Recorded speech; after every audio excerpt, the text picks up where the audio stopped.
Manchester United against Liverpool is always an absolute classic, but Liverpool have dominated in the last three clashes. The aggregate score, 13-2 in Liverpool's favour. Hugh, you're like jumping on my side. Can you spot the Liverpool fan and the Man United fan in there? Please, go ahead. I'm amazed he said they're always an absolute classic. I was like... Classic for Nubaid. Yeah, they weren't memorable for me last season. Not going to call them classics. Listen, Manchester United and Liverpool currently might be separated by 40 miles or so in terms of Premier League class, light years apart. So the idea that Manchester United are going to win this game is just folly. But all of that being said, What percentage can Man United win this game in your mind? 5%. 5%. Yeah, something like that. That's low. That's so low. Yeah, I think that's if they play how they played in the first two games, and by that I mean formation, not approach or application. And that's because I just don't see how, if you're Erik Ten Hag, you don't change things to be a lot more defensive. I think there are a couple of reasons why I suggest he changes formation.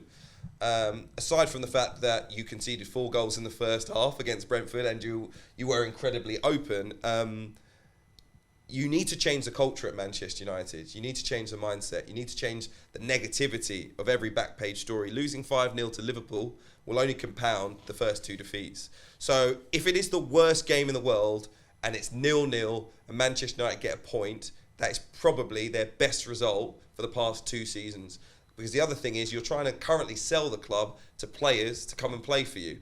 And another walloping is not going to suggest to any player that's contemplating signing a contract that this is a place that you're going to develop, whether that's under Erik Ten Hag or any other manager. So it's really important that Manchester United stop the rot after those first 2 defeats. And for me, that means playing either a 3-5-2 or a 3-4-1-2. You have to go 5 at the back. You need to play wing backs. However you want to play in the long term, I think Erik Ten Hag will have seen, firstly, that he hasn't got his transfer targets and that Manchester United are playing catch-up already.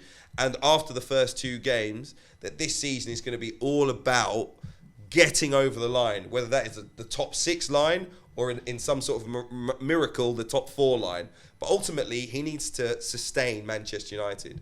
You know, this idea that Man United can't be 10th or 12th in the Premier League, they can be. Yeah. They easily could be. And so you need to avoid that and think about now, next summer's transfer window probably being the big one for you. So here's my question with Ten Hag. Is obviously, we know how he wants to play.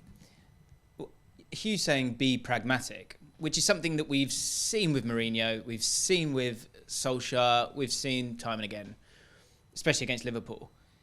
Is he sort of going against his beliefs, or is he just being smart by making those kind of changes? Or does he need to sort of back himself and how he wants his team to play?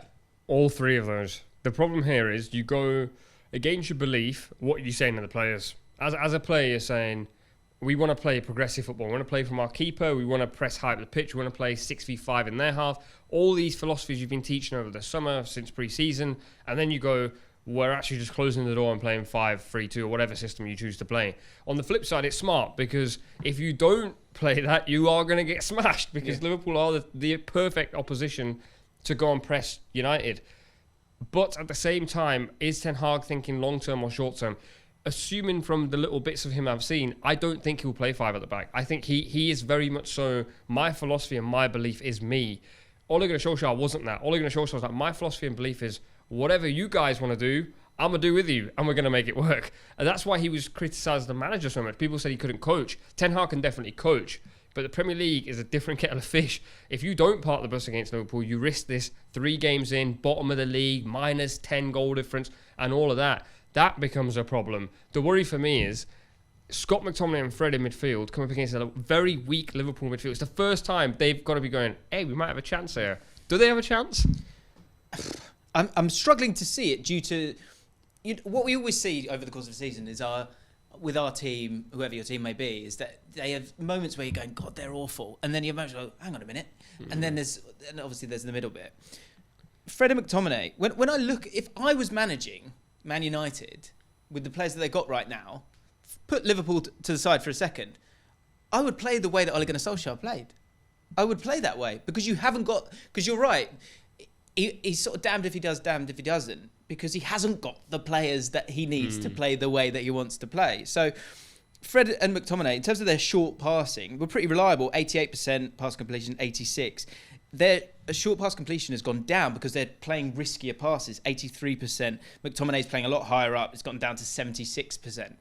But it's about having players in the positions where they're utilising their strengths. So I think this could get ugly.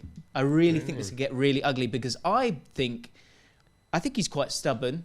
I think he's going to stick with his beliefs, and I think he's a little bit blind in that sense at this moment in time.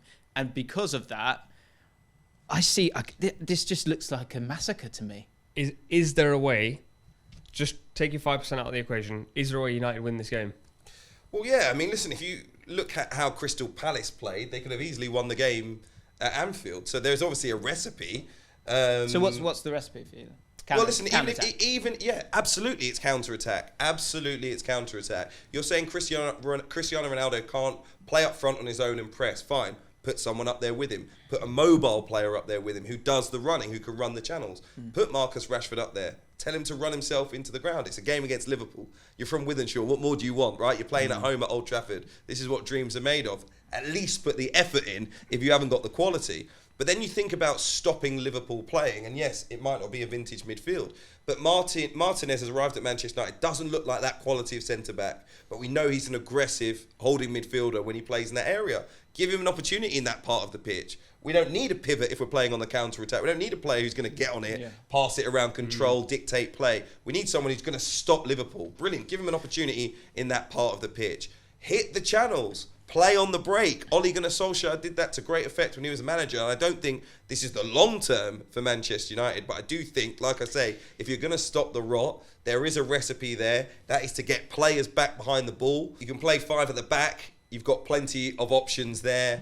Give Malacia an opportunity. Maybe start Varane. He was on the bench last time around. Pushed a lot forward as a right wing back. Try and contain Liverpool. That's your only recipe.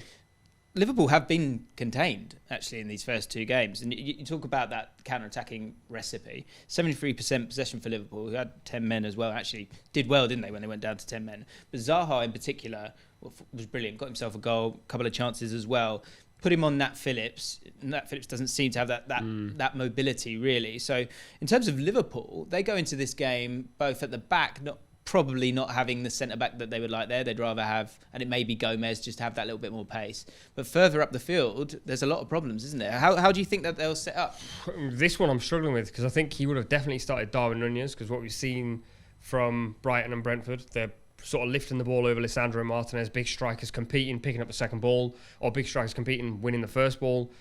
So you lose that. Maybe Fabio Carvalho's to play through the middle, but I don't think he's quite ready. So it might be Salah, but Salah's looked really good. He's sort of like hogging the right inside touchline. The midfield is a big issue for Liverpool, because Fabinho is basically isolated now. He's playing on his own. He's not really been able to get about. Milner's playing next to him. Henderson might be fit. I think if Gomez plays at centre-back next to Van Dijk, you eradicate the pace problem. Gomez is rapid. He's very intelligent. Also plays the offside trap really, really well. I do worry that this could easily just end up in one of those sort of like games where neither side actually gets to play how they want to play, because Liverpool have looked nervous and Palace took advantage of that. The way they got back into it was a brilliant goal and the atmosphere was outstanding. Liverpool have problems. They haven't got midfielders fit. What's your front 3 then, if it was you? What would you go with? Diaz left.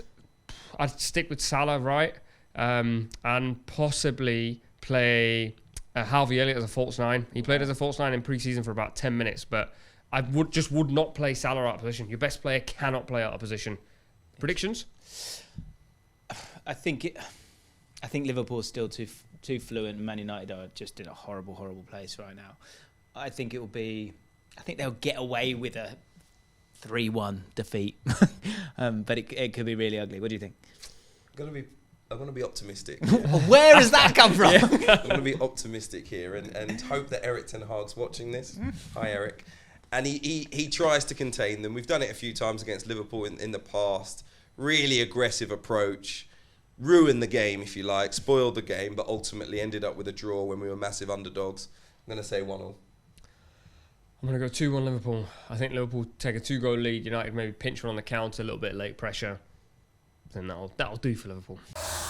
Thanks so much for watching ESPN on YouTube. And for more sports highlights and analysis, be sure to download the ESPN app. And for premium content and live streaming, subscribe to ESPN Plus.